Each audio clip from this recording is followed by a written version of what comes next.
అదే RTV app వార్తల్ని క్షణాల్లో చదివే అవకాశం ఉంటుంది. ఒక న్యూస్ పేపర్, ఒక టెలివిజన్ ఛానల్ మీ చేతుల్లో ఎప్పుడూ ఉంటాయి. రంగంపేట పోలీస్ స్టేషన్ పరిధిలో ఈ పాత వీరంపాలెం గ్రామంలో 26వ తేదీ మధ్యాహ్నం 11 గంటలకి కేతమల్ల గంగారావు పొలం దగ్గర ఉన్న ట్రాన్స్ఫార్మర్ దగ్గర ఒక మేల్ డెడ్ బాడీ ఎవరో ఒకరు కాల్ చేశారు అనేది ఇన్ఫర్మేషన్ వచ్చింది.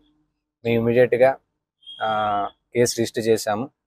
రిజిస్టర్ చేసి ఒక 2 టీమ్స్ ఫామ్ చేశాము. మా ఎస్పీ గారి యొక్క ఇన్స్ట్రక్షన్ ప్రకారం ఆ బాడీ ఎవరైనా ఐడెంటిటీ ఎస్టాబ్లిష్ చేయడానికి.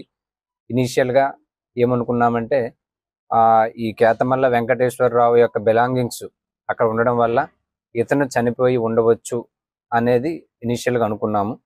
బట్ మా ఇన్వెస్టిగేషన్లో తర్వాత తేలిందని ఏమిటి అంటే ఈ పర్సన్ ఏమని చెప్పాడంటే ఇనీషియల్గా ఈ వెంకటేశ్వర అనే అతను పొలానికి ఉదయం వచ్చే క్రమంలో ఒక 3 పర్సన్స్ ఒక డెడ్ బాడీని అక్కడ పడేసి కాల్ చేస్తున్నారు.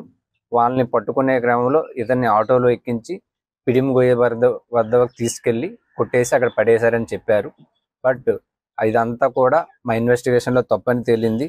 ఈ పర్సన్ ఎవరైతే ఉన్నాడో కేతమల్ల వెంకటేశ్వరరావు అలాంగ్ విత్ వందే శ్రీన్ అనే పర్సన్ ఉన్నాడు, వీళ్ళ యొక్క ఫ్రెండ్.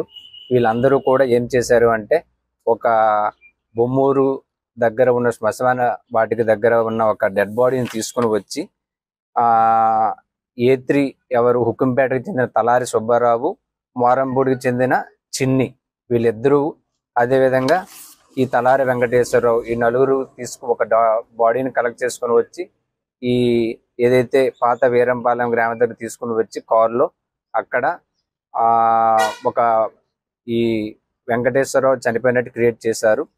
ఎందుకు అంటే ఈ కేతమల్ల వెంకటేశ్వరరావు 2 months క్రితం ఒక LIC బాండ్ అనేది క్రియేట్ చేసుకున్నారు.